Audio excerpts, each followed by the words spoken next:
سبح اسم ربک الاعلی، اپنے رب کے نام کی تسبیح کیجیے جو سب سے بلند ہے۔ الذی خلق فسوی، وہ جس نے پیدا کیا پھر درست بنایا۔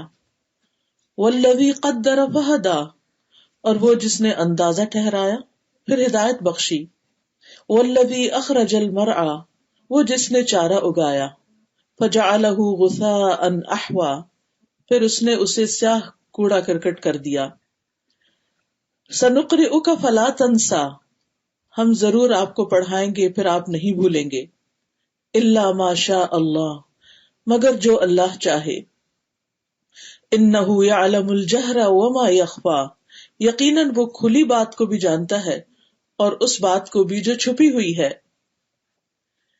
فذکر ان نفعت الذکریٰ، تو آپ نصیحت کیجئے اگر نصیحت کرنا فائدہ دے۔ سیذکر من یخشی، ان قریب نصیحت حاصل کر لے گا جو ڈرتا ہے۔ ویتجنبها الاشقی، اور اس سے علیحدہ رہے گا جو سب سے بڑا بد نصیب ہے۔ الذی یصلی النار الکبریٰ، وہ جو بہت بڑی آگ میں داخل ہوگا۔ ثم لا یموت فیہا ولا یحییٰ، پھر وہ نہ اس میں مرے گا نہ زندہ رہے گا۔ قد افلح من تزکی، بے شک وہ کامیاب ہو گیا جو پاک ہوا۔ وذکر اسم ربہ فصلی، پھر اس نے اپنے رب کا نام یاد کیا پھر نماز پڑھی۔ بل تؤثرون الحیاۃ الدنیا، بلکہ تم دنیا کی زندگی کو ترجیح دیتے ہو۔ والآخرۃ خیر وابقی، حالانکہ آخرت کہیں بہتر اور زیادہ باقی رہنے والی ہے۔ ان ھذا لفی الصحف الاولی، بے شک یہ بات یقیناً پہلے صحیفوں میں بھی تھی۔ صحف ابراہیم و موسیٰ، ابراہیم اور موسیٰ کے صحیفوں میں۔ سورۃ الاعلی قرآن مجید کی بہت اہم سورتوں میں سے ایک ہے۔ رسول اللہ صلی اللہ علیہ وسلم اس سورت کو عیدین یعنی دونوں عیدوں اور جمعہ کی نمازوں میں پڑھا کرتے تھے، اور اگر عید اور جمعہ ایک دن میں جمع ہو جاتے، جیسے صبح عید کی نماز ہے دوپہر کو جمعہ کی، تو بھی آپ ان دونوں سورتوں کو ہی نماز میں پڑھتے، یعنی سورۃ الاعلی اور سورۃ الغاشیہ۔ اسی طرح آپ نے یہ سورت ظہر کی نماز میں بھی پڑھی اور فجر کی نماز میں بھی، اور وتر کی پہلی رکعت میں آپ سبح اسم ربک الاعلی پڑھتے، اور اس کے بعد قل یا ایھا الکافرون، اور تیسری رکعت میں قل ھو اللہ احد۔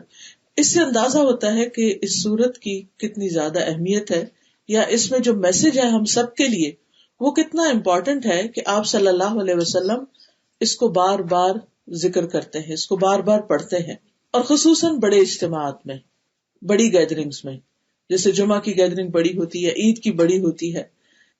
تو اسی طرح آپ صلی اللہ علیہ وسلم اس کے ساتھ سورۃ الغاشیہ جس میں آخرت کا بہت ذکر ہے اس کا ریمائنڈر دیا کرتے تھے۔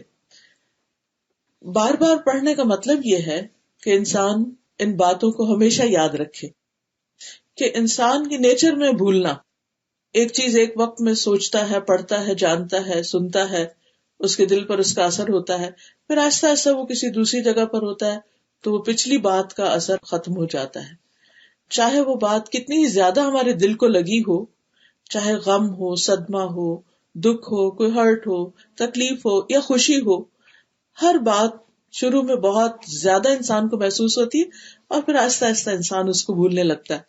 اور اس میں بھی اللہ کی ایک رحمت ہے کہ اگر انسان ہر بات ہر وقت اس شدت کے ساتھ یاد رکھے تو جینا مشکل ہو جائے۔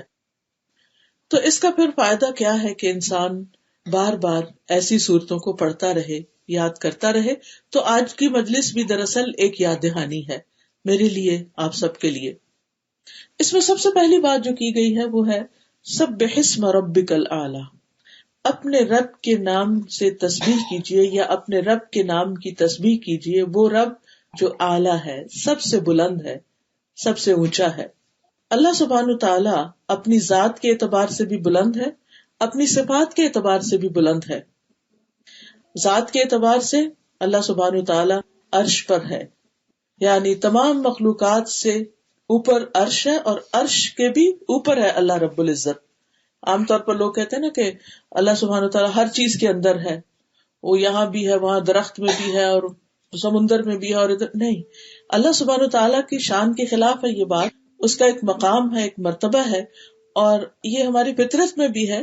اگر ایک بچے سے بھی آپ پوچھیں کہ اللہ تعالیٰ کہاں ہے تو وہ فوراً اوپر کی بات کرے گا کہ اوپر. کیونکہ اللہ سبحانہ و تعالیٰ کی ہماری زندگی میں جو اہمیت ہے یا جو مقام ہے، جو قدر ہے، جو محبت ہے، تو ہم سب کیا چاہتے ہیں کہ جب بھی اس کے بارے میں سوچیں تو بلندی کے بارے میں، اونچائی کے بارے میں، اوپر ہونے کے بارے میں.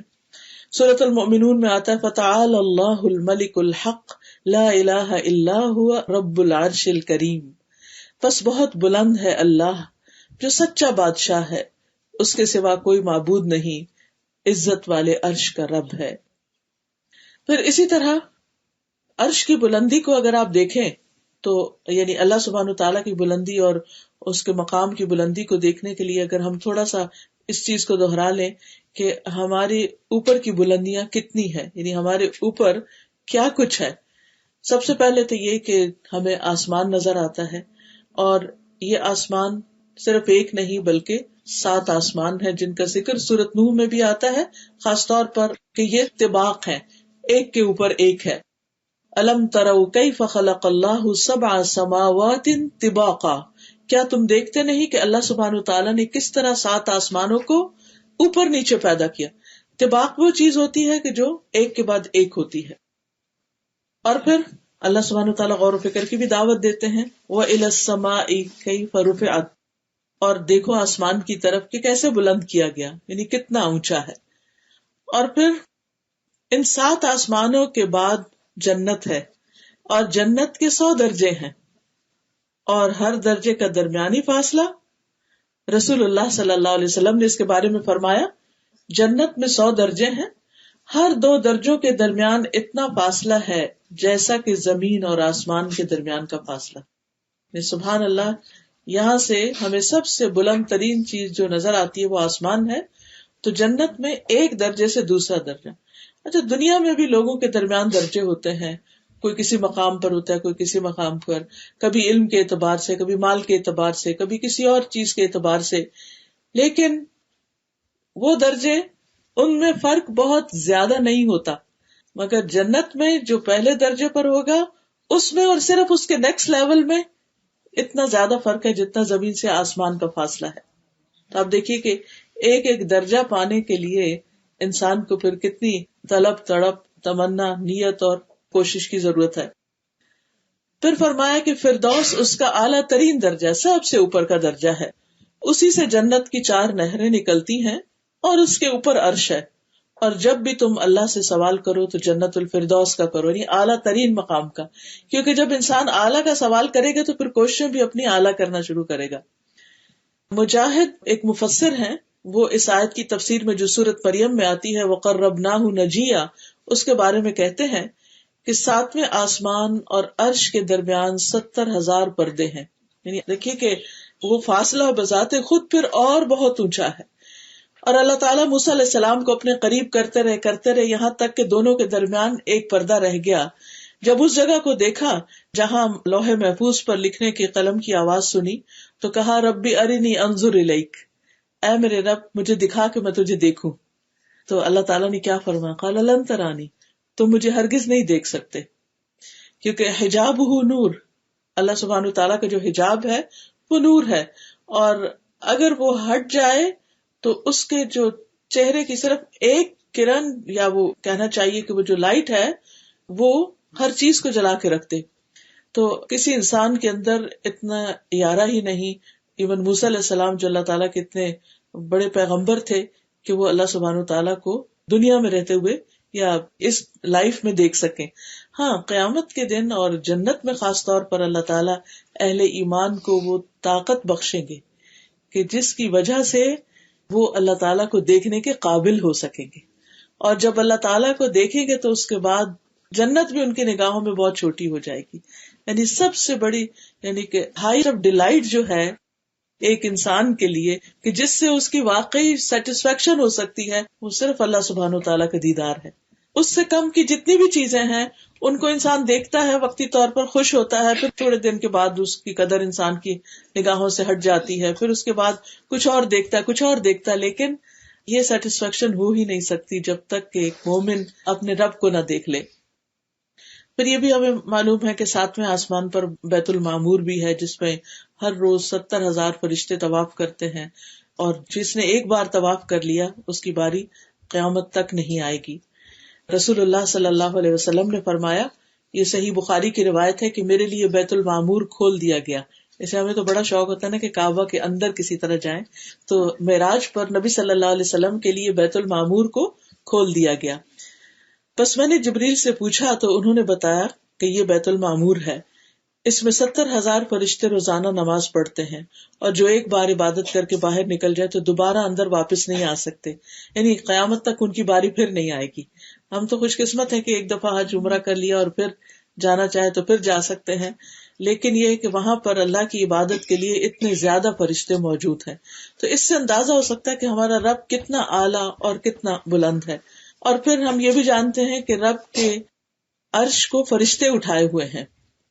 یہ نہیں ہمیں پتہ چلتا کہ رب اس پر بیٹھا ہے یا کھڑا ہے یا کیا کیفیت ہے، اس کے بارے میں نہ ہمیں علم دیا گیا، نہ ہمیں سوچنا چاہیے، نہ اس کے بارے میں غور کرنا چاہیے، نہ کوئی بحث مباحثہ۔ لیکن اتنا ہم دیکھ سکتے ہیں کہ عرش خود کتنا بڑا ہے۔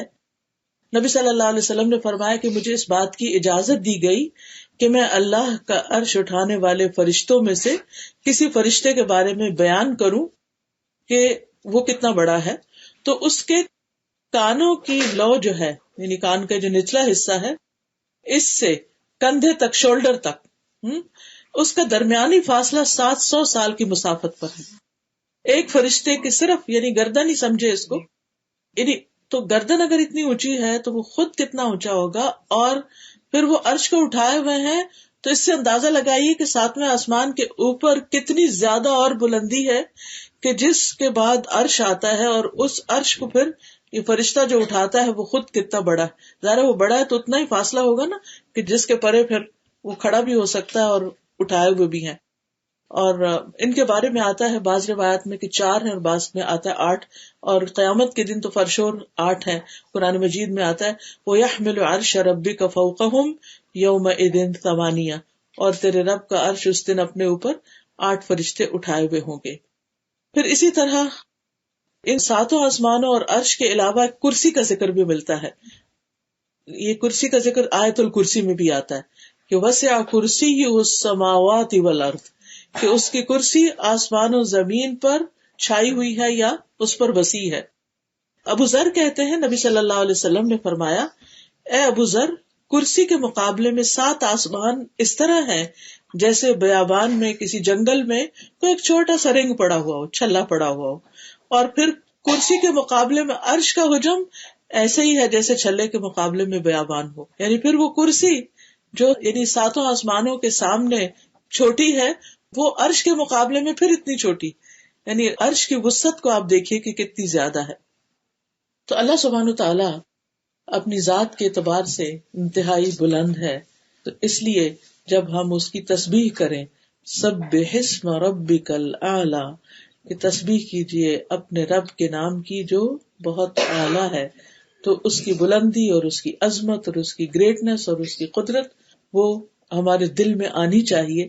صرف ہم ایک سبحان اللہ سبحان اللہ سبحان اللہ کر کے تسبیح کر کے ختم نہ کریں، بلکہ اللہ سبحانہ تعالیٰ کو اپنے دل میں، اپنے جذبات میں، اپنے زبان سے ذکر میں اس کو وہ مقام دیں یا اس کی عظمت کو محسوس کیا کریں۔ پھر اللہ سبحانہ تعالیٰ اپنی صفات کے اعتبار سے، اپنے ناموں کے اعتبار سے بھی سب سے بلند ہے۔ قرآن مجید میں اللہ تعالیٰ فرماتے ہیں سبحانہ وتعالی عما یقولون علوا کبیرا، پاک ہے وہ ان باتوں سے اور بہت بلند و برتر جو یہ لوگ بناتے ہیں، یعنی اللہ تعالیٰ کے شان میں جو بات کرتے ہیں جو اس کو زیب نہیں دیتی، اور پھر اسی طرح جو شرک کرتے ہیں، تو اللہ سبحانہ وتعالیٰ ان چیزوں سے بہت اونچا ہے، بہت بلند ہے، ابو ہے۔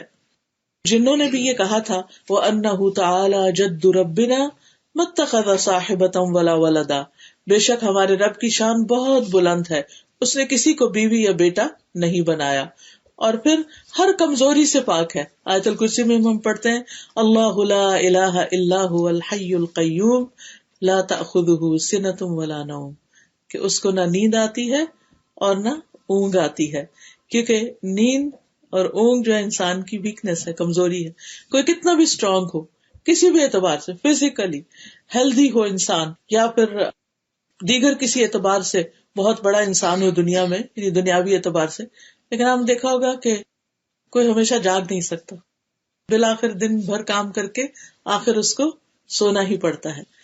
پھر اسی طرح انسان تھک جاتا ہے، لیکن اللہ سبحانہ وتعالی تھکتا نہیں. اللہ تعالیٰ فرماتے ہیں وَلَقَدْ خَلَقْنَا السَّمَاوَاتِ وَالْأَرْضَ وَمَا بَيْنَهُمَا فِي سِتَّةِ أَيَّامٍ وَمَا مَسَّنَا مِن لُغُوبٍ. بلا شبہ ہم نے آسمانوں اور زمین کو اور جو کچھ ان کے درمیان ہے 6 دنوں میں پیدا کیا، اور ہمیں کسی قسم کی کوئی تھکاوٹ لاحق نہیں ہوئی. ہم تھکے نہیں، یعنی اللہ سبحانہ تعالیٰ نے یہ سب کچھ کیا اور اللہ کو تھکاوٹ لاحق نہیں. اس کے برعکس انسان ایک حد کے بعد تھوڑا سا بھی کام کر کے تھک جاتا ہے. پھر اسی طرح آسمان اور زمین کی کوئی چیز اللہ تعالیٰ کو عاجز نہیں کر سکتی، اللہ تعالیٰ پر غالب نہیں آ سکتی. وہ العزیز الحکیم ہے. پھر اسی طرح اللہ تعالیٰ اپنی مخلوق سے غافل نہیں ہے. وما كنا عن الخلق غافلین، ہر لمحہ ہر ایک کو واچ کر رہا ہے. کوئی پتا نہیں گرتا مگر یہ کہ اس کے علم میں ہوتا ہے. اور پھر یہ کہ اللہ تعالیٰ ہر طرح کے ظلم سے بھی برتر و بالا ہے. وما یظلم ربک احدا. تو حقیقت یہ کہ جتنے بھی اس کے نام ہیں، جتنی بھی صفات، یہ تو بذات خود ایک الگ باب ہے. ایک ایک نام پر انسان گھنٹوں لگا سکتا ہے، اس کی جو صفات ہیں، اور جتنا انسان ان کو جانتا ہے اتنی ہی اللہ تعالیٰ سے محبت بڑھتی چلی جاتی ہے. تو بہرحال خطاب تو نبی صلی اللہ علیہ وسلم سے ہے، لیکن ان کے ساتھ ساتھ ہمیں بھی اس چیز کا حکم دیا گیا، کیونکہ آپ نے پھر تسبیح کرنے کا اپنی امت کو بھی حکم دیا تھا. تو آیت کہہ رہی ہے کہ سبح اسم ربک الاعلی، اپنے اعلی رب کی تسبیح بیان کیجئے. تسبیح کیا چیز ہے؟ تسبیح کا مطلب ہے پاکی بیان کرنا، اس بات کا اظہار کرنا کہ اللہ سبحانہ وتعالی ہر عیب ہر نقص سے پاک ہے. دوسرے لفظوں میں یہ اس کی تعریف ہے، یعنی اللہ تعالی کی تعریف بیان کی جائے. اور پھر یہ بھی یاد رکھیے کہ یہ تسبیح جو ہے یہ صرف دل میں نہ ہو بلکہ زبان کے ساتھ بھی ہو. اور صرف اتنا ہی نہ ہو کہ انسان کہ ہاں میرے دل میں تو اللہ سبحانہ تعالیٰ کی پاکی کا خیال آتا ہے اور اللہ پاک ہے، نہیں، بلکہ اس کے ساتھ ساتھ انسان رب کا نام لے کر اس کی تسبیح کرے، سبحان اللہ کہے. اللہ تعالیٰ کا جو ذاتی نام ہے وہ کیا ہے؟ اللہ، اللہ سبحانہ تعالیٰ. اسی لیے سورۃ الواقعہ میں آتا ہے فسبح بسم ربک العظیم، آپ تسبیح بیان کیجیے اپنے رب عظیم کے نام کے ساتھ، یعنی سبحان اللہ کہیے یا سبحان الملک القدوس، یعنی اللہ تعالیٰ کا کوئی اور نام بھی لے کر اس کے ساتھ سبحانہ کا لفظ کیا جا سکتا ہے.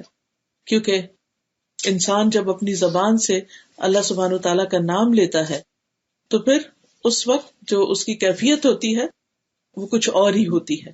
یعنی زبان کا بھی ایک رزق ہے اور زبان کی بھی ایک خوشی ہے، اور وہ ہے اللہ کے ذکر میں.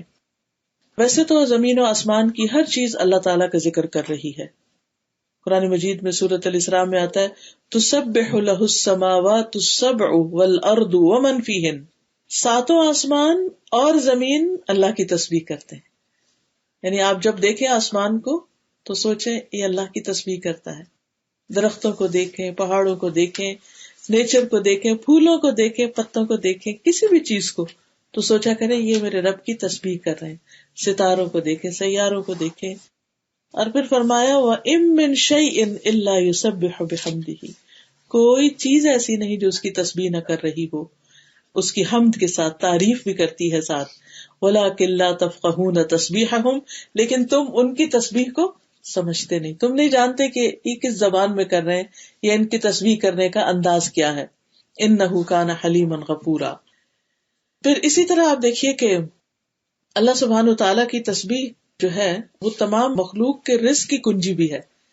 حدیث میں آتا ہے اللہ کے نبی نوح علیہ السلام کی وفات کا وقت جب آیا تو انہوں نے اپنے بیٹے سے کہا کہ بیٹا میں تمہیں ایک وصیت کر رہا ہوں. اور وہ وصیت کیا تھی کہ سبحان اللہ و بحمدہ کا ورد کرتے رہنا. یہ ہر چیز کی نماز ہے اور اس کے ذریعے مخلوق کو رزق ملتا ہے، یعنی یہ رزق کی کنجی بھی ہے ساری مخلوق کی. تو جب ساری مخلوق کے رزق کی کنجی ہے تو ظاہر انسان بھی اس میں شامل ہو جاتے ہیں. اب یہ جو سبحان اللہ و بحمدہ ہی ہے، یعنی مختصر سا ذکر ہے، اس کو خاص طور پر صبح اور شام پڑھنا جو ہے 100 بار تمام گناہوں کی معافی کا ذریعہ بنتا ہے. اور سورۃ النور میں آتا ہے کہ کل قد علم صلاتہ و تسبیحہ، ہر مخلوق جو ہے اس کو اپنی نماز اور تسبیح کا علم ہے کہ اسے نماز کیسے ادا کرنی ہے اور تسبیح کیسے کرنی ہے. تو یہ ان کی تسبیح ہے سبحان اللہ و بحمدہ. پھر ہم دیکھتے ہیں کہ فرشتے بھی تسبیح کرتے ہیں. جب آدم علیہ السلام کے پیدا ہونے کا ذکر ہوا تو انہوں نے کیا کہا، وَنَحْنُ نُسَبِّحُ بِحَمْدِكَ وَنُقَدِّسُ لَكَ. تو جب رسول اللہ صلی اللہ علیہ وسلم سے سوال کیا گیا کہ کون سا کلام افضل ہے، تو آپ نے فرمایا جو اللہ تعالیٰ نے اپنے فرشتوں اور اپنے بندوں کے لیے چنا، اور وہ ہے سبحان اللہ و بحمدہ. اسی طرح وہ فرشتے جو عرش اٹھائے ہوئے ہیں وہ بھی اللہ کی تسبیح کرتے ہیں. الذین یحملون العرش ومن حولہ، یعنی کچھ فرشتے تو عرش اٹھائے ہوئے اور کچھ فرشتے عرش کے ارد گرد طواف کرتے ہیں. تو وہ بھی کیا کرتے ہیں، یسبحون بحمد ربہم، اپنے رب کی حمد کے ساتھ اس کی تسبیح کرتے ہیں. قیامت کے دن بھی ایسا ہی ہوگا. وَتَرَى الْمَلَائِكَةَ حَافِّينَ مِنْ حَوْلِ الْعَرْشِ يُسَبِّحُونَ بِحَمْدِ رَبِّهِمْ. آپ دیکھیں گے کہ فرشتے عرش کے گرد حلقہ باندھے ہوئے، یعنی پورا سرکل کیے ہوئے ہوں گے اور اس کے ساتھ ساتھ تسبیح پڑھ رہے ہوں گے. سوچیے کیا منظر ہوگا اور کیا جلال ہوگا اور کیا رب کی عظمت کا احساس ہوگا اس وقت انسان کو کہ جب اتنی بڑی بڑی مخلوق جو ہے وہ اللہ کی تسبیح کر رہی ہوگی. اور یہ اللہ تعالیٰ کا پسندیدہ کلام ہے. اور ہم دیکھتے ہیں کہ نماز کے شروع میں بھی ہم کہتے ہیں سبحانک اللہم و بحمدک و تبارک اسمک و تعالی جدک. پھر اسی طرح ہم نماز کے اندر بھی تسبیح کرتے ہیں. رسول اللہ صلی اللہ علیہ وسلم نے فرمایا تم لوگ اللہ کی عظمت کا جو ذکر کرتے ہو، یعنی تسبیح، تحلیل لا الہ الا اللہ اور تحمید یعنی الحمدللہ، جسے ہم ان سب کو ایک جملے میں اکٹھا کر لیتے ہیں نا، سبحان اللہ والحمد للہ ولا الہ الا اللہ واللہ اکبر. فرمائے کہ تمہارے یہ کلمات عرش کے گرد چکر لگاتے ہیں.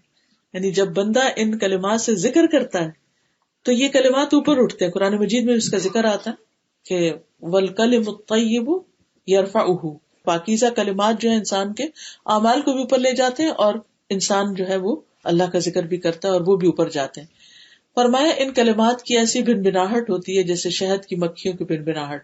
وہ کلمات اپنے ذکر کرنے والے، یعنی وہ آوازیں جو ہوتی ہیں، پھر وہ جیسے قرآن میں آتا ہے نا فَاذْكُرُونِي اذکرکم، کہ جب ہم ذکر کرتے ہیں تو ہمارا ذکر اوپر اٹھتا ہے اور جب وہ اوپر اٹھتا ہے تو پھر اللہ سبحانہ وتعالی ہمیں یاد کرتے ہیں. فرمایا کیا تم میں سے کوئی نہیں چاہتا کہ اس کے لیے کوئی ایسا ہو یا ہمیشہ اس کی یاد دلائی جاتی رہے. یعنی تم یہ نہیں چاہتے کہ تمہاری یاد ہر وقت دلائی جاتی رہے، یعنی اللہ کے ہاں تمہارا ذکر ہوتا رہے. تو وہ اسی صورت میں ہو سکتا ہے جب انسان ہر وقت تسبیح پڑھتا رہے، یعنی کام کاج کے دوران اٹھتے بیٹھتے چلتے پھرتے کچھ مشکل نہیں. جیسے حدیث میں آتا ہے کلمتان حبیبتان الی الرحمن خفیفتان علی اللسان ثقیلتان فی المیزان سبحان اللہ و بحمدہ سبحان اللہ العظیم. تو یہ پورا بھی پڑھ سکتے ہیں، اس کو آدھا بھی پڑھ سکتے ہیں کہ دو کلمے جو ہیں اللہ کے یہاں بڑے ہی محبوب ہیں، میزان میں بہت بھاری ہیں، زبان پہ بہت ہلکے ہیں، اور وہ سبحان اللہ و بحمدہ سبحان اللہ العظیم. پھر اسی طرح یہ کلمات جو ہے، یہ تسبیح، یہ پریشانی اور خوف کو بھی دور کرنے والی. نبی صلی اللہ علیہ وسلم نے فرمایا جو شخص رات سے خوف کھائے، یعنی رات کا اندھیرا اس کو ڈرائے. بعض لوگ اکیلے رہتے ہیں، جو رات ہوتی ہے، جیسے موسم آتا ہے، سن لائٹ کم ہو جاتی، دن بہت چھوٹے ہوتے ہیں، تو عجیب طرح کا ڈپریشن بعض لوگوں کو ہونے لگتا ہے، یہ گھبراہٹ ہونے لگتی. فرمایا کہ جو رات سے خوف کھائے کہ وہ اسے پریشان کرے گی، یا مال خرچ کرنے سے بخل کرے، یا دشمن سے مقابلہ کرنے سے ڈرے، تو وہ اس قول کی کثرت کر دے سبحان اللہ و بحمدہ سبحان اللہ و بحمدہ، یعنی پڑھتا رہے، کیونکہ یہ اللہ کے نزدیک سونے کا پہاڑ اللہ کے راستے میں خرچ کرنے سے زیادہ محبوب ہے. اتنی ہم میں سے کس کے پاس سکت کہ وہ ایک پہاڑ اللہ کے راستے میں سونے کا صدقہ کرے. تو جب انسان اتنا نہیں کر سکتا تو پھر یہ تسبیح کرتا رہے تو یہ اس کے برابر ہوگی. پھر ہر روز انسان کے جسم پر صدقہ واجب ہوتا ہے. حدیث میں آتا ہے کہ ہر روز انسان جب صبح کرتا ہے تو اس کے 360 جوڑوں پر صدقہ واجب ہوتا ہے. اور ہر روز جان کا یہ صدقہ دینا ہوتا ہے انسان کو. تو لوگوں کا کہ ہمارے پاس تو اتنا مال نہیں کہ ہم اتنا صدقہ کر سکیں، تو اس پر آپ نے فرمایا کہ سبحان اللہ کہنا جو ہے یہ بھی صدقہ ہے، الحمدللہ کہنا بھی صدقہ ہے، لا الہ الا اللہ کہنا بھی صدقہ ہے، اللہ اکبر کہنا بھی صدقہ ہے، نیکی کا حکم دینا بھی صدقہ ہے، برائی سے روکنا بھی صدقہ ہے. تو یہ ساری چیزیں کیا ہیں؟ صدقہ بھی شمار ہوتی ہیں. پھر اسی طرح یہ کہ انسان کو نیکیاں ملتی ہیں، گناہ مٹتے ہیں، اور خاص طور پر یہ سبحان اللہ و بحمدی دن میں اگر 100 بار انسان پڑھتا ہے تو اس کے گناہ معاف کر دیے جاتے ہیں، خواہ وہ سمندر کی جھاگ برابر ہی کیوں نہ ہو. پھر اسی طرح الحمدللہ کہنا میزان کو بھر دیتا ہے، اور سبحان اللہ الحمدللہ ملا کر کہا جائے زمین آسمان کے درمیان کی فضا بھر جاتی ہے.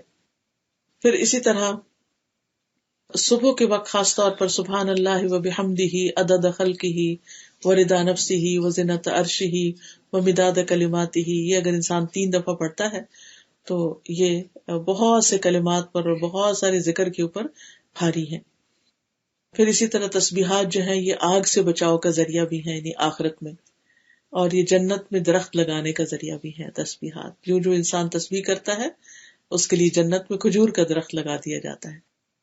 یاد رکھیے کہ جنت وہ گھر ہے کہ جس کی زمین اللہ نے سب کے حصے میں رکھی، سب بنو آدم کی، اور جہنم کی زمین سب کے لیے رکھی. تو کچھ لوگوں نے اپنی جنت کی زمین آباد کر لی اور کچھ نے اپنی جہنم کی کر لی. تو جیسے میں نے عرض کیا کہ جنت کے 100 درجے ہیں، اور پھر وہاں بھی انسان کے اعمال کے مطابق ہی ڈیکوریشن اور اس کی خوبصورتی اور اس کا حسن اور اس کے درجوں کی بلندی ہوگی. تو اس لیے انسان کو حریص ہونا چاہیے کہ اپنی زبان کو اللہ کے ذکر سے تر رکھے.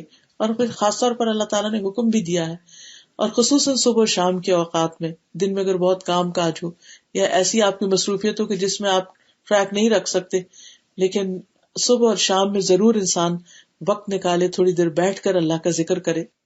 اگر بیٹھا نہ جائے تو کام کاج کرتے ہوئے بھی کیا جا سکتا ہے، خاص طور پر جب سورج طلوع ہو رہا ہو. پھر اسی طرح نماز کے آغاز میں، رکوع اور سجدے میں آپ صلی اللہ علیہ وسلم نے سبحان ربی الاعلیٰ اسی آیت کے بعد بتایا تھا کہ سجدے میں یہ شامل کر لیا جائے. اور آپ دیکھیے کہ جب ہم سجدہ کرتے ہیں نا تو بالکل عاجزی کی ہماری کیفیت ہوتی ہے نا، کہ بالکل اللہ کے حضور جھکے ہوئے ہوتے ہیں، اور اس وقت ہم زبان سے کیا نکال رہے ہوتے ہیں؟ پاک ہے میرا رب جو بڑا ہی اعلیٰ ہے، میں تو بہت چھوٹی چیز ہوں، میں تو حقیر بندہ ہوں، اور اعلیٰ اور بلند اور بزرگ تو میرا رب ہی ہے. پھر نماز کے بعد ہم تسبیح کرتے ہیں 33 بار سبحان اللہ، پھر 33 بار الحمدللہ. اگر 33 بار ناممکن ہو تو پھر کم از کم 10 بار انسان کر لے. پھر اسی طرح سوتے ہوئے کرنا پسندیدہ ہے. حضرت فاطمہ رضی اللہ تعالیٰ عنہ کو آپ نے یہ سکھائی تھی، کیونکہ وہ کام کاج کر کے تھک جاتی تھی، تو آپ نے ان کو بتایا کہ جب تم تھک جاؤ تو یہ تسبیحات پڑھ لو تو تمہاری تھکاوٹ دور ہو جائے گی. تو انسان واقعی جب رات کو لیٹتا ہے اور بعض اوقات نیند نہیں آتی یا کچھ، آپ تسبیح پڑھنا شروع کر دیں تو آپ کے اوپر ایسی سکینت طاری ہوگی کہ آپ کو پتہ بھی نہیں چلے گا اور سو چکے ہوں گے. نبی صلی اللہ علیہ وسلم کے جو آخری الفاظ ہوتے تھے رات کو سوتے وقت تسبیح ہی کے ہوتے تھے. ربیہ کہتے ہیں کہ میں دن بھر رسول اللہ صلی اللہ علیہ وسلم کی خدمت کیا کرتا تھا، جب رات آتی تو آپ کے دروازے کے پاس سو جاتا. میں ہمیشہ سنتا کہ آپ یہ پڑھ رہے ہیں سبحان اللہ سبحان اللہ سبحان ربی. میں تھک جاتا، میری آنکھوں پہ نیند غالب آتی، لیکن آپ یہ تسبیح پڑھ رہے ہوتے تھے. تو اس سے یہ پتہ چلتا ہے کہ جب باقی اذکار وغیرہ اور قرآن کی کچھ سورت ملک وغیرہ انسان پڑھ لیتا ہے تو پھر سوتے ہوئے آخری جو کلمات اس کے منہ سے نکلنے چاہیے سبحان اللہ سبحان اللہ سبحان اللہ، یہ سبحان اللہ و بحمدہ، یہ سبحان ربی جیسے بھی ہو. اسی طرح رسول اللہ صلی اللہ علیہ وسلم جب قرآن پڑھتے تھے تو جب کوئی خوف والی جہنم والی آیت آتی تو اللہ کی پناہ مانگتے، رحمت والی آیت آتی تو اللہ کی رحمت مانگتے، اور جب ایسی آیت سے گزرتے جس میں اللہ کی تسبیح بیان کی گئی تو آپ بھی سبحان اللہ کہتے. خاص طور پر آپ دیکھیں مسبحات جو ہیں آخری پاروں میں جو صورتیں ہیں جس میں سبح للہ ما فی السماوات و ما فی الارض ریپیٹیڈلی آتا ہے، تو جب آپ پڑھیں تو رک کے آپ بھی اس وقت تسبیح کریں سبحان ربی الاعلیٰ یا سبحان اللہ. اسی طرح بجلی کی کڑک سن کر، اور ویسے بغیر موقع کے بھی انسان اس کو پڑھ سکتا ہے، کیونکہ انسان کی رنج، غم، دکھ، پریشانیاں، رزق کی تنگی، ان سب چیزوں کا ایک طرح سے علاج ہے. تو فرمایا سبح اسم ربک الاعلی، کون ہے تمہارا رب؟ الذی خلق فسوی، جس نے پیدا کیا اور پھر درست بنایا. یعنی انسان کو اس طرح اس کو ہموار بنایا کہ اگر یہ اوپر کی سکن نہ ہوتی اور یہ پیڈنگ نہ ہوتی ہماری تو پھر ہر انسان کے لیے دوسرے کو چپتی ہی رہتی اور انسان کے لیے دیکھنے میں بھی تکلیف دہ ہوتا اور ساتھ رہنے کے اعتبار سے بھی. یعنی ہم جو لائف کو اتنا انجوائے کر رہے ہیں یہ اس وجہ سے کہ اللہ سبحانہ وتعالیٰ نے بالکل پرفیکٹ درست بنایا اور بہت اسموتھ بنایا. والذی قدر فہدی، وہ جس نے اندازہ ٹھہرایا، تقدیر مقرر کی، پھر ہدایت بخشی. والذی اخرج المرعى، جس نے چارہ اگایا، یعنی صرف انسان کے لیے نہیں بلکہ ساری مخلوقات کے لیے رزق پیدا کیا. تو نبی صلی اللہ علیہ وسلم کو خطاب ہے سنقرئک فلا تنسى. ہوتا یہ تھا کہ آپ صلی اللہ علیہ وسلم پر جو وحی نازل ہوتی تو آپ کو یاد رکھنی ہوتی تھی، تو آپ کو فکر ہو جاتی تھی کہ پتہ نہیں مجھے یاد رہے گی یا نہیں، تو وہ سننے کے ساتھ ساتھ پڑھنے لگتے. تو اللہ تعالیٰ نے فرمایا کہ نہیں، جب ہم پڑھ رہے ہوں یعنی فرشتہ آپ کو سنا رہا ہو تو اس وقت آپ خاموشی اختیار کر کے صرف سننے پر فوکس کریں. اسی لیے جب کبھی آپ کو امام کے ساتھ نماز پڑھنے کی مسجد وغیرہ میں کبھی تراویح یا کہیں موقع ملے تو خاموشی سے پیچھے سے قرات سننی چاہیے، کیونکہ ہوتا ہی ہے جیسے بہت سے لوگوں کو سورت یاسین یاد ہوتی ہے یا سورت الملک، تو جو ہی امام تراویح پڑھتے پڑھتے اس سورت میں آتا ہے سارے لوگ پیچھے پڑھنا شروع کر دیتے ہیں، تو اس سے امام کی نماز میں خلل ہو سکتا ہے. تو چاہے ہمیں آتا ہو یا نہ آتا ہو، جب امام قرات کر رہا ہو تو ہمارا فرض ہے کہ ہم اس قرات کو سنیں. الا ما شاء اللہ انہ یعلم الجہر وما یخفی، مگر جو اللہ چاہے ہم ضرور آپ کو پڑھائیں گے، پھر آپ نہیں بھولیں گے، یعنی آپ بے فکر ہو جائیں. اللہ سبحانہ وتعالی نے جو ذمہ داری آپ پر ڈالی ہے لوگوں تک یہ کلام پہنچانے کی، تو پھر وہی آپ کی حفاظت کرے گا اور آپ کو یہ سکھا دے گا. پھر ہے وَنُيَسِّرُكَ لِلْيُسْرَىٰ، ہم آپ کے لیے آسانی پیدا کریں گے، یعنی ہم آپ کی آسانی کی طرف رہنمائی کریں گے. اب زندگی میں انسان پر مشکلات بھی آتی ہیں لیکن اس کے ساتھ ساتھ آسانی بھی ہوتی ہے. قرآن مجید میں آتا ہے ان مع العسر یسرا، تنگی کے ساتھ آسانی بھی ہے.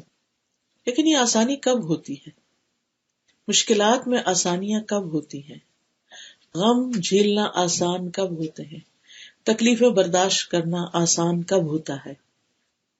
وہ اس وقت ہوتا ہے جب انسان کے اندر کچھ کوالٹیز ہوتی ہیں، کچھ چیزیں اختیار کرتا ہے. نمبر 1 تقوی. سورۃ الطلاق میں اللہ تعالیٰ فرماتے ہیں وَمَن يَتَّقِ اللَّهَ يَجْعَل لَّهُ مِنْ أَمْرِهِ يُسْرًا، جو شخص اللہ سے ڈرے گا تو اللہ تعالیٰ اس کے کام میں آسانی پیدا کر دے گی. سورۃ اللیل میں آتا ہے فَأَمَّا مَنْ أَعْطَى وَاتَّقَى وَصَدَّقَ بِالْحُسْنَى فَسَنُيَسِّرُهُ لِلْيُسْرَىٰ، تو جس نے مال خرچ کیا، دیا اور تقوی اختیار کیا اور نیکی کی باتوں کی، بھلائی کی باتوں کی تصدیق کی تو ہم اسے آسان راستے پر چلنے کی سہولت دیں گے، یعنی اس کے لیے ہم آسانیاں پیدا کر دیں گے. اسی طرح جو شخص کسی دوسرے کے لیے آسانی پیدا کرتا ہے اللہ تعالیٰ اس کے لیے آسانیاں کر دیتے ہیں. ایک شخص تھا بنی اسرائیل میں، وہ لوگوں کو قرض دیا کرتا تھا اور اس نے اپنے غلام کو کہہ رکھا تھا کہ اگر کوئی شخص آئے اور نہ ادا کر سکے تو اس پہ سختی نہیں کرنا، اس کو ڈیل دے دینا، مہلت دے دینا، اور اگر کوئی ایسا جو دے ہی نہیں سکتا واپس تو اس کو معاف کر دینا. تو اس کے اس طرز عمل، اس اخلاق کی وجہ سے اللہ سبحانہ تعالیٰ نے اس کو بخش دیا، اس کے لیے آسانی فرما دی. اور ویسے بھی حدیث ہے، نبی صلی اللہ علیہ وسلم نے فرمایا جس نے کسی مومن سے دنیا کی تکلیفوں میں سے کسی تکلیف کو دور کیا اللہ تعالیٰ اس سے قیامت کے دن کی تکلیفوں میں سے کسی تکلیف کو دور کر دے گا. اس اعتبار سے میں دیکھتی ہوں کہ ڈاکٹرز کا پیشہ جو ہے یہ بہت ہی اجر و ثواب والا ہے اور بہت اس اعتبار سے فائدے والا ہے کہ وہ دوسروں کے دکھ درد دور کرنے کا ذریعہ بنتے ہیں. ایسے محنت ہوتی ہے، مشقت ہوتی ہے، اور بعض اوقات اس محنت کی وجہ سے اور اس تکلیف اور اپنے آپ کو تکانے کی وجہ سے پریشان بھی ہو جاتا ہے. لیکن اگر انسان اپنی نیت یہ رکھے اپنے کام پر جاتے ہوئے کہ میں جا رہا ہوں تاکہ اللہ میرے ذریعے لوگوں کے دکھ درد دور کرے، تو انشاءاللہ اللہ سبحانہ وتعالیٰ اس نیت کی وجہ سے، ٹھیک ہے وہ اس کی جاب ہے، وہ اس کا کام ہے، لیکن نیت کے بغیر ہے، اس میں بھی فائدہ ہے. اور وہ فائدہ کیا ہے؟ دنیا کا فائدہ. لیکن جب انسان اس نیت سے جاتا ہے کہ میں دوسروں کا دکھ دور کروں، تو آپ دیکھیے کہ اس کے کام کی کوالٹی بھی بڑھ جائے گی. وہ کام کر کے چاہے وہ تھکا ہو، اس کے اندر ایک خوشی کا بھی احساس ہوگا کہ میں نے کسی کا دکھ دور کیا، اور پھر اجر ہی اجر ہے، اور اللہ سبحانہ وتعالیٰ اس کے بدلے اس انسان کے دکھ دور کرے گا. اور پھر جس نے کسی تنگ دست پہ آسانی کی، اللہ اس پر دنیا اور آخرت میں آسانی کرے گا. اور یہ تنگی بعض اوقات ایسا بھی ہوتا ہے نا کہ جیسے کوئی ہمارے ساتھ بیٹھا ہے تو وہ بےچارا صحیح سے بیٹھ نہیں پا رہا، ہم تھوڑا سا سمٹ جائیں، ہم تھوڑی سی جگہ بنا دیں اس کے لیے. کوئی بزرگ ہے اپنی چیز اٹھا نہیں سکتا، اس کی چیز اٹھا لیں. کوئی کسی طرح، بعض لوگ خود کھا نہیں سکتے، آپ بزرگ ہو جاتے ہیں ان کو فیڈ کر رہے ہیں، بچوں کی آپ مدد کر رہے ہیں، کسی بھی اعتبار سے. تو اپنے گھر کے کام کاج میں بھی اگر آپ لگے ہوئے ہیں تو ان کو خوشی سے کیجئے کہ میں ان کی تکلیف دور کر رہی ہوں، اللہ تعالیٰ میری تکلیف کو دور کرے گا. اور جس نے کسی مسلمان کی پردہ پوشی کی، اللہ تعالیٰ اس کی دنیا اور آخرت میں پردہ پوشی کرے گا. اللہ تعالیٰ اس وقت تک بندے کی مدد میں ہوتے ہیں جب تک بندہ اپنے بھائی کی مدد میں لگا ہوا ہوتا ہے. جو کسی کی مدد کرتا رہتا ہے اللہ تعالیٰ کی طرف سے اس کے لیے مدد آتی ہے. اور پھر انسان کو دعا بھی کرنی چاہیے آسانیوں کے لیے. جیسے موسیٰ علیہ السلام پر جب نبوت کا بار ڈالا گیا تو انہوں نے کیا کہا، قال رب اشرح لی صدری ویسر لی امری، اللہ میرا سینہ کھول دے اور میرا کام آسان کر دے. اور یہ سینہ کھولنے کا مطلب صرف یہ نہیں ہوتا کہ ہمارا حافظہ اچھا ہو جائے، اس کا مطلب یہ ہوتا ہے کہ ہمارا دل بڑا ہو جائے. یعنی یہ جو دل کی گھٹن اور تنگی اور بخل، یہ چیزیں ختم ہو جائیں. تو وہ جب دل کھلتا ہے نا اور دل میں وسعت آتی ہے تو انسان لوگوں کی بڑی بڑی باتوں کو معاف کر دیتا ہے. انسان دوسروں کی جگہ اپنے آپ کو رکھ کے دیکھتا ہے. انسان کی سوچ میں بھی وسعت آتی ہے اور چھوٹی چھوٹی چیزیں اس کو پریشان نہیں کرتی. تو یہ دعا صرف اس وقت نہیں پڑھنی چاہیے جب ہم کوئی لیکچر دے رہے ہوں یا ہم صرف کوئی کتاب پڑھ رہے ہوں یا کوئی ایگزام ہو یا بچوں کو بتائیں، بلکہ عام زندگی میں بھی اس کو پڑھنا چاہیے کہ اللہ تعالیٰ میرا سینہ وسیع کر دے. یعنی جب دل بڑا ہوتا ہے نا تو انسان دوسروں کے دکھ درد بھی سن لیتا ہے، ان کے ساتھ ہمدردی بھی کر لیتا ہے، اور ان کی بہت سی زیادتیوں کو بھی، وہ اتنا بڑا ہے کہ بس پھینکتے جاؤ اندر، پھینکتے جاؤ جیسے کوئی چیز گم ہو جائے، نظر ہی نہ آئے. تو ایسا شخص اپنے دل پہ کوئی چیز ایسی نہیں رکھتا کہ جو اس کے لیے یا دوسروں کے لیے پھر تکلیف کا باعث ہو. پھر وَسَنُيَسِّرُكَ لِلْيُسْرَىٰ فَذَكِّرْ إِن نَّفَعَتِ الذِّكْرَىٰ سَيَذَّكَّرُ مَن يَخْشَىٰ وَيَتَجَنَّبُهَا الْأَشْقَىٰ. آپ نصیحت کیجئے اگر نصیحت فائدہ دے. نبی صلی اللہ علیہ وسلم کو خطاب ہے کہ اگر لوگ سننا چاہیں، قبول کریں تو آپ ان کو بتائیے، کیونکہ سورۃ الذاریات میں آتا ہے وَذَكِّرْ فَإِنَّ الذِّكْرَىٰ تَنفَعُ الْمُؤْمِنِينَ. آپ نصیحت کرتے رہیے کیونکہ نصیحت مومنوں کو فائدہ دیتی ہے. اور آپ نے دیکھا ہوگا کہ بعض اوقات ہم جیسے اپنے ہی بچوں کو کوئی بات کہتے ہیں تو اس وقت وہ لگتا ہے انہوں نے سنی نہیں یا وہ سننا نہیں چاہ رہے، لیکن اگر ہم نہ کہیں ان کو تو اس کو بھی وہ مس کرتے ہیں اور اس کا ہمیں اندازہ نہیں ہوتا. ایک دفعہ ایسے میں نے غصے میں آ کے اپنے بیٹے سے کہا کہ اب میں اس کے بعد تمہیں نہیں کہوں گی، تو اس نے کہا نہیں نہیں آپ مجھے کہتی رہیں گی، کیپ ٹیلنگ می. تو اس سے مجھے احساس ہوا کہ ہاں ہمیں فیڈ اپ نہیں ہونا چاہیے، چاہے لینے والا بہت ریسیپٹیو نہ بھی ہو یا توجہ نہ کرے یا ہوں کر کے لگے جیسے سنا کچھ نہیں. تو آپ نے دیکھو کہ ہم سب کے ساتھ بھی ایسا ہے نا کہ جب ہم چھوٹے تھے تو ہمارے ماں باپ ہمیں کئی باتیں کہتے تھے جو ہمیں سمجھ نہیں آتی تھی اور اس وقت ان کا فائدہ نہیں ہوا یا ہم نے اٹھایا نہیں ان باتوں سے، لیکن بڑے ہو کے پھر ہمیں یاد فلاں موقع پر مجھے یہ نصیحت کی گئی تھی، فلاں موقع پر یہ بات کہی گئی تھی. تو وہ زندگی میں کہیں نہ کہیں کسی نہ کسی موقع پر فائدہ دیتی ہے. تو اس لیے اگر آپ کے پاس کوئی بھی اچھی بات ہے کسی کو بتانے کے لیے تو اس کو بتاتے رہیے. ہو سکتا ہے اس وقت وہ شخص ویلیو نہ کرے لیکن بعد میں اس کو سمجھ آ جائے.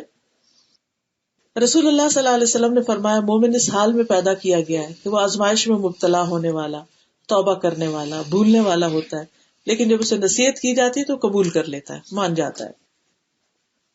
پھر اسی طرح نبی صلی اللہ علیہ وسلم کو یہ بھی حکم دیا گیا تھا فَذَكِّرْ بِالْقُرْآنِ مَن يَخَافُ وَعِيدٍ، قرآن کے ساتھ اس شخص کو نصیحت کیجیے جو میرے عذاب سے ڈرتا. نصیحت کس کو فائدہ نہیں دیتی؟ عموماً اس کو جس کا دل غافل ہو یا جو اس سے منہ موڑ جائے یا جو اس کا انکار کرے. عبداللہ بن مسعود کہتے ہیں کہ رسول اللہ صلی اللہ علیہ وسلم نے فرمایا اللہ تعالیٰ کو سب سے زیادہ ناپسندیدہ بات یہ لگتی ہے کہ ایک آدمی دوسرے سے کہے کہ اللہ سے ڈرو اور وہ آگے سے جواب دے کہ تم اپنی فکر کرو. یہ جملہ جو ہے اللہ تعالیٰ کو سخت ناپسند ہے. کبھی ہمیں غصہ آ جاتا ہے نا کہ کوئی ہمیں کچھ کہہ رہا ہو تو ہم کہتے ہیں بس ٹھیک ہے، مائنڈ یور اون بزنس، ہمیں زیادہ باتیں کرنے کی ضرورت نہیں. تو یہ بات اللہ تعالیٰ کو پسند نہیں. چاہے ہمیں اس وقت نہ بھی اچھے اریٹیٹ ہی ہو رہے ہو کسی کی باتوں سے، لیکن صبر کر جانا چاہیے. کیونکہ کچھ چیزیں ایسی ہیں جن کو قبول نہ کرنے کا نتیجہ بہت ہولناک اور خطرناک، جیسے رسولوں کی باتیں، ایمان لانے کی بات، یا جو بنیادی فرائض کی ادائیگی کی بات ہے. فرمایا کہ جو بدبخت ہوگا وہ منہ موڑ جائے گا اور وہ پھر بہت بڑی آگ میں جا پڑے گا. یعنی اشارہ ہے جہنم کی آگ کی طرف، جس کا ایندھن انسان اور پتھر ہوں گے. ایک حدیث سے صرف اندازہ لگائیے کہ وہ کتنی ہولناک آگ ہے. نبی صلی اللہ علیہ وسلم نے فرمایا کہ اگر اس مسجد میں 1,00,000 یا زیادہ افراد بیٹھے ہوئے ہوں اور ان میں ایک جہنمی آدمی ہو اور وہ سانس لے لے اور اس کی سانس سب تک پہنچے تو اس سانس کے اثر سے مسجد لوگوں سمیت جل جائے. صرف سانس اتنا گرم ہوگا جہنم میں جانے والے کا. اللہ تعالیٰ ہم سب کو محفوظ رکھے، بچا کے رکھے، کہ جو صرف سانس سب لوگوں کو جلا کے رکھ دے گا. اور پھر آپ دیکھیے کہ وہ آگ اوپر بھی اور نیچے بھی اور آگے بھی اور پیچھے بھی اور دائیں بھی اور بائیں بھی، ہر طرف. اور جب وہ ہلکی ہونے لگے گی تو اس کو اور زیادہ بڑھکا دیا جائے گا. کلما خبت زدناہم سعیرا. اور پھر وہاں موت نہیں آئے گی. دنیا میں تو یہ ہوتا نا، جب کوئی تکلیف حد سے بڑھ جاتی ہے تو انسان کے اندر برداشت کی قوت نہیں رہتی، وہ ختم ہو جاتا ہے.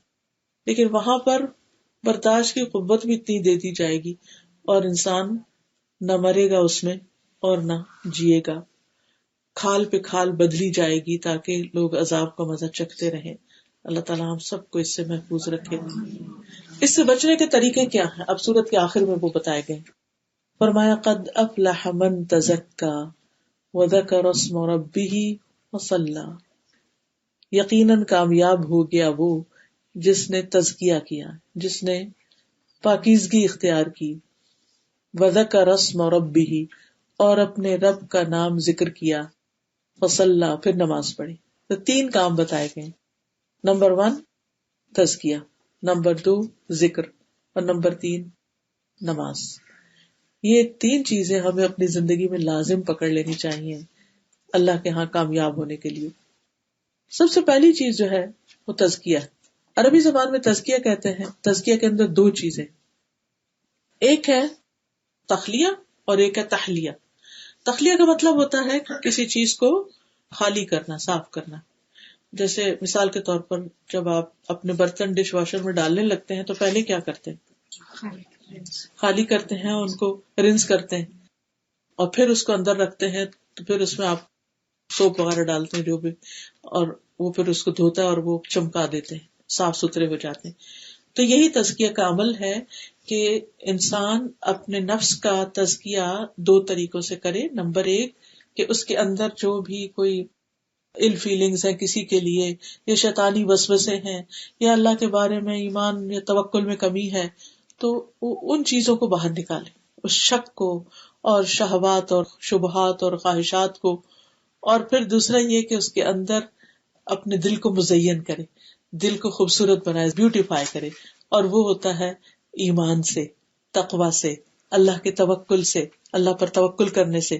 یعنی وہ چیزیں جو اللہ تعالیٰ کو ہم سے چاہیے وہ ہم اپنے دل میں رکھیں، اور اس کی روشنی ایسی ہو کہ کوئی بھی شیطان کا وسوسہ آئے تو وہ اس کو ختم کر کے رکھتے.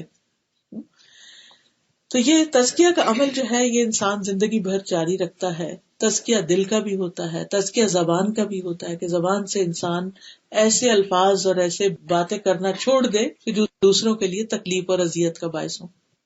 پھر اسی طرح انسان اپنی ظاہری زندگی میں بھی طہارت کا اہتمام کرے، پاکیزگی کا، اپنے لباس، اپنے جسم، اپنے رہنے سہنے کی جگہ، اپنے ہر چیز کے اندر صفائی ستھرائی کا اہتمام کرے. کیونکہ ان اللہ یحب التوابین ویحب المتطہرین. دوسری چیز یہ ہے وذکر اسم ربہ، اپنے رب کا نام لے، اپنے رب کا ذکر کرے. تو ذکر میں دعا بھی آتی ہے، تسبیح بھی آتی ہے، نماز بھی آتی ہے، قرآن بھی آتا ہے. سب سے پہلی چیز تو دعا ہے. چھوٹی چھوٹی چیز جو ہے اس میں انسان اللہ سبحانہ وتعالیٰ کی طرف رجوع کرے اور اللہ کی طرف راغب ہو اور اس سے دعا کرے کہ یا اللہ تو میرا تزکیہ کر دے، تو مجھے پاک کر دے، تو مجھے اپنے محبوب بندوں میں شامل کر لے. پھر اسی طرح اس میں ذکر اور تزکیہ دونوں میں پھر کیا آتا ہے کہ انسان جو عمل بھی کرے چھپا کے کرے، یعنی ریاکاری سے بچے. امام غزالی کی کتاب احیاء علوم الدین میں وہ فضیل بن ایاز کا ایک کوٹیشن لکھتے ہیں کہ جدید دور کی ریاکاری، یا دیکھیے کہ وہ 1000 سال پہلے کی بات ہے، اس وقت کہتے ہیں جدید دور کی ریاکاری، کہتے ہیں پہلے لوگ تو ان کاموں کو دکھاتے تھے، شو آف کرتے تھے جو انہوں نے کیے ہوتے تھے، اور اب کے دور میں لوگ ان چیزوں کا شو آف کرتے جو انہوں نے کیا نہیں ہوتا. تو میں نے کہا اگر آج امام غزالی ہوں تو وہ کیا کہیں کہ تو اس میں آپ دیکھیے کہ یہ چیز تزکیے کے منافی ہے کہ انسان اول تو یہ کہ کچھ کرنے میں سستی کرے، اور اگر تھوڑا بہت کرے تو اس کا اشتہار بہت دے، اور پھر ان چیزوں کو بھی اپنے ذمہ لے لے، اپنے آپ کو کریڈٹ دے ان چیزوں کا جو اس نے سرے سے کیا ہی نہیں. پھر اسی طرح تزکیہ میں فائدہ دیتا ہے موت کو یاد رکھنا. انسان جب اپنے آخری گھر، اپنی منزل، اپنی کل کی زندگی کو دیکھتا ہے تو مسلسل کوشش کرتا ہے. آج کل آپ سب دیکھ رہے ہوں گے ہر طرف سوشل میڈیا کے اوپر جنید جمشید کی لائف کے اوپر چھوٹے چھوٹے ویڈیو کلپس، اس کے بیان، اس کی مختلف چیزیں، اس کی تصویریں، اس کی پہلی تصویریں، اس کے بعد کی تصویریں. تو آج ہی صبح میری بیٹی نے کوسچن مجھے لکھا کہ ماما وائی پیپل لو ہم سو مچ، اور اتنا زیادہ اس کا ہر کوئی رو رہا ہے. پاکستان سے لکھا اس نے مجھے، ہر کوئی رو رہا ہے، کیا وجہ؟ میں نے کہا بیٹا دیکھو کہ اس نے دنیا میں انسان جو ڈریم کرتا ہے نا، نیم ہو، فیم ہو، اس کے پاس سب کچھ ہو، اتنا کچھ اس کے پاس تھا، اس نے وہ سب چھوڑ کے اپنی آخرت کے لیے ایک ٹوٹلی اپوزٹ لائف سٹائل اختیار کر لیا. اور اتنا بڑا چینج آسان نہیں ہوتا. آپ دیکھیے ہمیں چھوٹی سی بھی اپنی عادت بدلنی ہو یہ بہت مشکل ہوتا ہے. اور پھر آپ دیکھیے کہ اس کے دن رات اسی میں گزر رہے تھے. آخری اس کا آپ دیکھیں جمعہ کا خطبہ دیکھیں، اس کی نماز دیکھیں، آخری ٹویٹ دیکھیں، آخری بات دیکھیں، یعنی اور پھر کچھ ریسنٹلی کلپس میں نے دیکھے تو موت کا ایک جگہ ذکر کر رہا ہے کوئی. تو میں سوچتی ہوں کہ ایک عام انسان بھی کرتا ہے تو اس کی بات بھی اثر کرتی ہے، مگر ایک ایسا شخص جب کرتا ہے تو پھر اللہ سبحانہ تعالیٰ جب کسی سے محبت کرتا ہے تو جبریل کو فرماتے ہیں کہ میں اس بندے سے محبت کرتا ہوں، تم بھی محبت کرو. تو بہرحال انسان تزکیہ تبھی کر سکتا ہے جب وہ موت کو یاد رکھتا ہے. میرے پاس جو کچھ بھی ہو سبھی چھوڑ جانا ہے نا، تو کیوں نہ انسان اپنے ہاتھ سے دے، کیوں نہ انسان ایسی چیزوں کو چھوڑ دے جو اس کی آخرت کے لیے نقصان دہ ہے. تو جتنا زیادہ آخرت کا یقین ہوتا ہے اتنا ہی تزکیہ کا عمل تیز ہو جاتا ہے. پھر اسی طرح جتنی زیادہ اللہ تعالیٰ سے محبت ہوتی ہے، معرفت ہوتی ہے، اتنا ہی تزکیہ زیادہ ہوتا جاتا ہے. تو اللہ کے نام کا ورد جو ہے وہ بھی تزکیہ میں مدد دیتا ہے. پھر اچھے دوستوں کی صحبت، اچھی کمپنی جس میں انسان نہ غیبت کرے نہ کرے.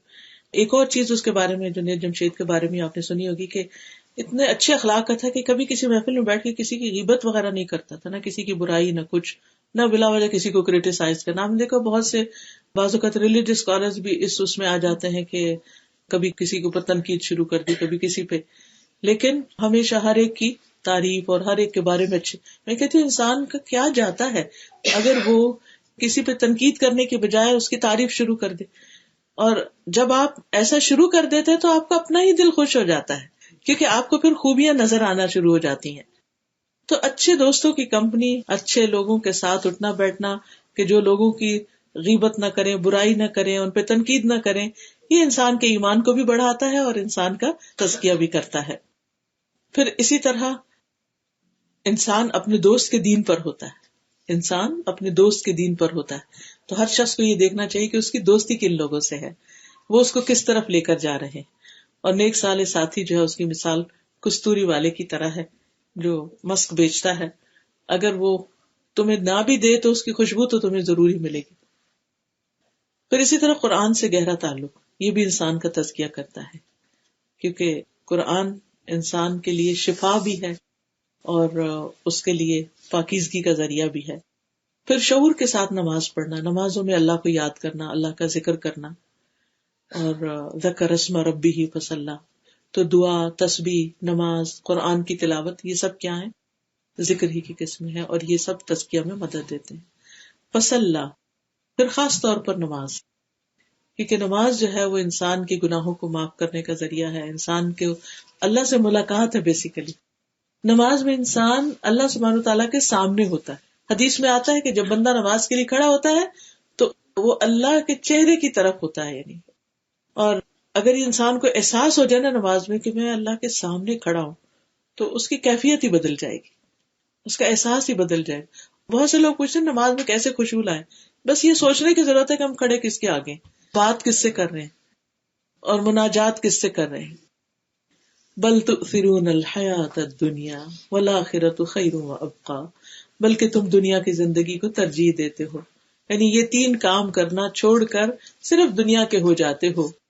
والآخرۃ خیر وابقی, حالانکہ آخرت بہتر ہے اور باقی رہنے والی ہے. جیسے قرآن مجید میں آتا ہے نا, انما هذه الحیات الدنیا متاع وان الآخرۃ ہی دار القرار, یہ دنیا کی زندگی تو معمولی فائدے کے سوا کچھ نہیں, اور یقیناً آخرت وہی رہنے کا گھر, زندگی وہاں شروع ہوگی اور وہ ہمیشہ ہمیشہ کی زندگی.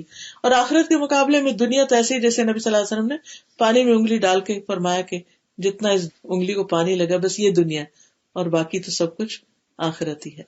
فما متاع الحیات الدنیا فی الآخرۃ الا قلیل, کہ دنیا کا سامان آخرت میں بہت چھوٹا ہو جائے گا, کچھ بھی نہیں. اور پھر آپ صلی اللہ علیہ وسلم نے فرمایا جس نے دنیا طلب کی اس نے اپنے آخرت کو نقصان پہنچایا. نہیں, اس میں اعتدال ہونا چاہیے. انسان اگر سارا وقت صرف دنیا دنیا کی طرف جاتا رہے تو پھر وہ آخرت میں جو چیزیں فائدہ دینے والی ہیں ان میں کمی کر دیتا ہے, ذکر میں کمی ہو جاتی ہے, نیک مجلسوں میں بیٹھنے میں کمی ہو جاتی ہے, نماز میں جلدی جلدی انسان بغیر خشوع کے نماز پڑھنا شروع کر دیتا ہے. اور جس نے آخرت چاہی اس نے اپنی دنیا کا نقصان کیا, یعنی پھر دنیا کے کچھ کام میں چاہے وہ اپنا وقت ہو یا مال ہو یا کچھ بھی, اس میں وہ ضرور اس اعتبار سے کمی کرتا ہے.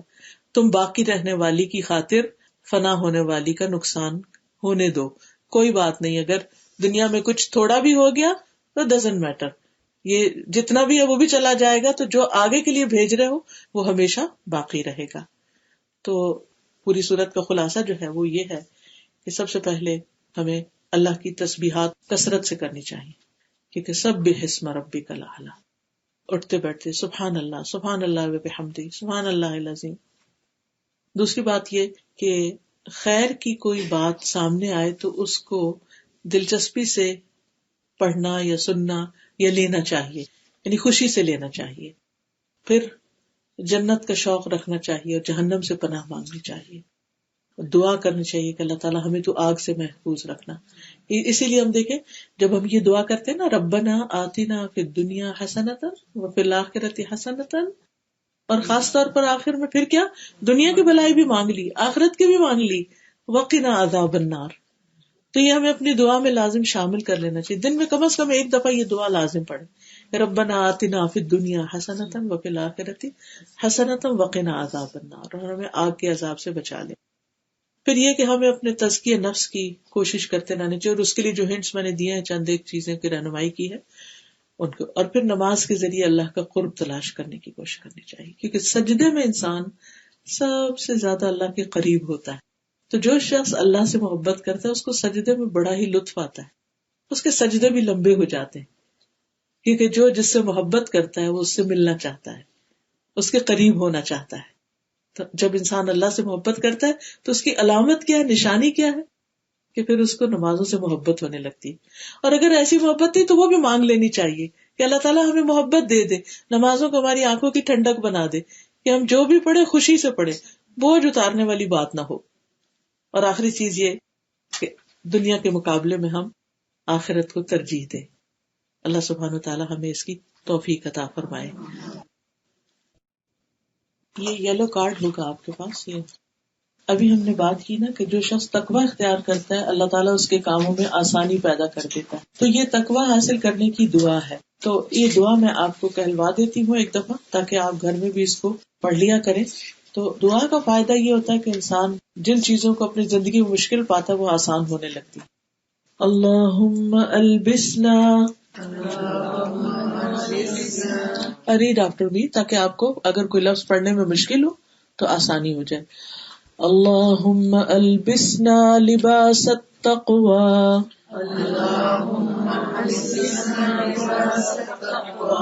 اللہم البسنا اللهم ألبسنا لباس التقوى وألزمنا كلمة التقوى واجعلنا من أولي النهى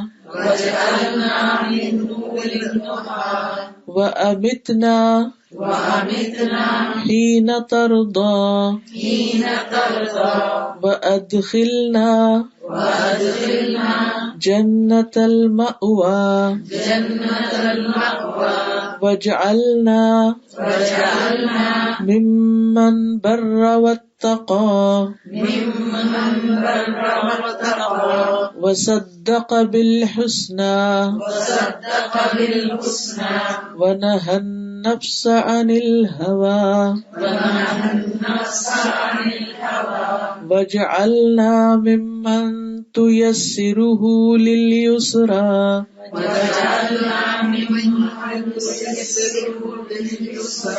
وتجنبه العسرى واجعلنا ممن يتذكر فتنفعه الذكرى اللهم اجعل سعينا مشكورا وذنبنا مغفورا ولقنا نضرة وسرورا واكسنا سندسا وحريرا واجعل لنا أسابر من ذهب ولؤلؤا من ذهب ولؤلؤ وحريرا.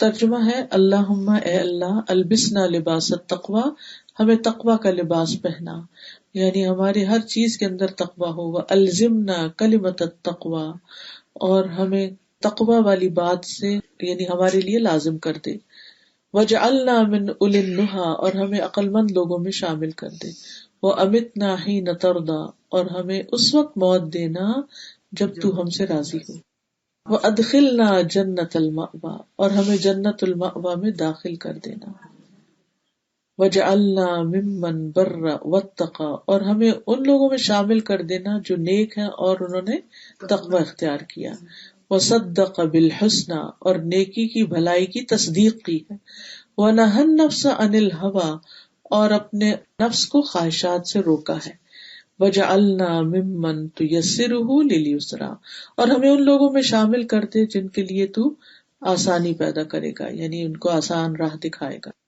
وَتُجَنِّبُهُ الْعُسْرَى، اور ان کو مشکل سے بچائے گا، وَجَعَلْنَا مِمَّنْ يَتَذَكَّرُ فَتَنفَعَهُ الذِّكْرَى، اور ہمیں ان لوگوں میں شامل کر دے کہ جو نصیحت پکڑتے ہیں تو نصیحت ان کو فائدہ دیتی ہے، اللہم اجعل سعینا مشکورا، اے اللہ ہماری کوشش کو قابل قدر ٹھہرا، وذنبنا مغفورا، اور ہمارے گناہ کو بخش دے، ولقنا نضرۃ وسرورا، اور ہمیں تر و تازگی اور خوشحالی عطا کر، وقسنا سندسا وحریرا، اور ہمیں سندس اور حریر یعنی ریشم عطا کر، وجعل لنا اساور من ذهب ولؤلؤ وحریرا، اور ہمارے لیے کنگن سونے اور موتی کے اور ریشم کا لباس بنا دے، یعنی آخرت میں انشاءاللہ۔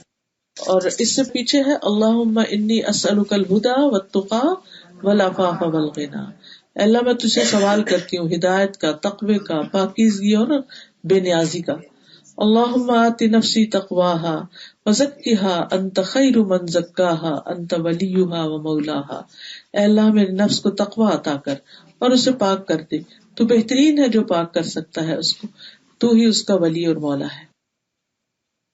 سبحان اللہ والحمد للہ ولا الہ الا اللہ واللہ اکبر ولا حول ولا قوة الا باللہ العلی العظیم، اللہم صلی علی محمد وعلی آل محمد کما صلیت علی ابراہیم وعلی آل ابراہیم انک حمید مجید، اللہم بارک علی محمد وعلی آل محمد كما باركت على إبراهيم وعلى آل إبراهيم إنك حميد مجيد. ربنا آتنا في الدنيا حسنة وفي الآخرة حسنة وقنا عذاب النار. ربنا لا تزغ قلوبنا بعد إذ هديتنا وهب لنا من لدنك رحمة إنك أنت الوهاب. ربنا هب لنا من أزواجنا وذرياتنا قرة أعين واجعلنا للمتقين إماما. یا حی یا قیوم برحمتک استغیث. یا اللہ پاک جو کچھ ہم نے پڑھا ہے ہمیں اس پر عمل کی توفیق عطا فرما. اللہ ہمارے سینوں کو کھول دے، ہمیں حق کی بات، اپنی بات، نصیحت کی بات فائدہ عطا کرے. یا اللہ ہمارے ایمان کو محفوظ رکھنا، ہمارے بچوں کو ایمان پر قائم رکھنا. یا اللہ جن بچوں کی ابھی شادی نہیں ہوئی اور شادی کی عمر میں ہے ان کو بہترین رشتے عطا فرما. یا اللہ جو اپنے رزق کی طرف سے پریشان ان کی پریشانی دور فرما. یا رب العالمین اس گھر پر اپنی خیر و برکت نازل فرما، ان کو صحت اور عافیت عطا فرما. اللہ جتنی بھی بہنیں آئی ہیں سب کا آنا قبول فرما اور سب کو صحت و عافیت سے نواز. یا رب العالمین یا ارحم الراحمین جو فوت ہو گئے ہیں ان کی بخشش فرما دے.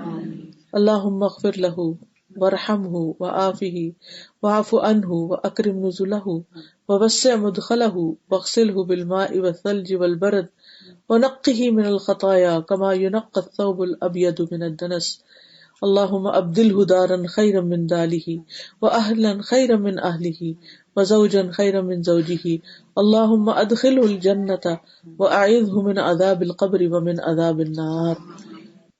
ربنا تقبل منا انك انت السميع العليم وتب علينا انك انت التواب الرحيم. وصلى الله تعالى على خير خلقه محمد وعلى آله واصحابه واهل بيته اجمعين برحمتك يا ارحم الراحمين. الہی آمین. سبحانك اللهم وبحمدك اشهد ان لا اله الا انت استغفرك واتوب اليك. کسی کا کوئی کوشچن ہو، کوئی بات کرنا چاہے، کوئی آپ ایڈ کرنا چاہیں کسی بات میں آپ کر سکتے ہیں. میں ایک کوشچن آپ نے کہا ہے کہ سبحان اللہ و بحمدہ سبحان اللہ العظیم زیادہ پڑھیں، تو استغفار زیادہ پڑھیں یا یہ زیادہ؟ دونوں اپنی اپنی جگہ فائدہ مند ہیں، لیکن اللہ کی تسبیح جو ہے وہ بہرحال ہر چیز سے ابو ہے، اس میں اللہ کی پاکی اور حمد اور تعریف. تو استغفار ہمارے اپنے لیے اور تسبیح جو ہے وہ اللہ سبحانہ وتعالیٰ کی بیان کرتے ہیں. تو پہلے تسبیح کر لیں، پھر درود شریف پڑھ لیں اور پھر استغفار کی تسبیح کر لیں. تو میں 1000 ٹائم ایوری ڈے استغفار پڑھوں؟ آپ پڑھتی رہیں لیکن ساتھ تسبیح بھی شروع. اس کی جی لمٹ رکھنی ضروری نہیں ہے، نمبر رکھنا بھی ضروری نہیں. جی آپ نے ذکر کیا تھا تزکیہ کا کہ ایک تخلیہ اور ایک دوسرا والا. تحلیہ، حلیہ کہتے ہیں عربی میں زیور کو، جیولری کو. تو تحلیہ کا ہوتا ہے کہ انسان جیسے دلہن تیار کرتے ہیں نا، تو پہلے اس کی کلینزنگ کرتے ہیں، پھر اس کے بعد اس کو بیوٹیفائی کرتے ہیں. تو انسان دل کو بھی پہلے ان چیزوں سے صاف پاک کرے اور پھر اس کے بعد اس میں خوبصورت کرے اس کو. یعنی اپنے بیڈ ہیبٹس کو نکالے اور اچھی ہیبٹس ڈالے. یعنی ایک طرف کوشش کر رہے ہوں گے کہ ہم صاف چیزیں ہوں اور دوسری طرف نئی نئی چیزیں سیکھ کر اپنے آپ کو اور زیادہ اچھا بنائے پہلے سے انشاءاللہ. یہ جو آج کل یہ ربیع الاول کا بہت چل رہا ہے، اس کے اوپر تھوڑا سا یہ بعد میں لوگوں نے زیادہ شروع کر دیا ہے. اگر ہم منع کریں تو منع کرے پڑتے بس کر کے آپ اپنا کام کر کے خاموش ہو جائیں.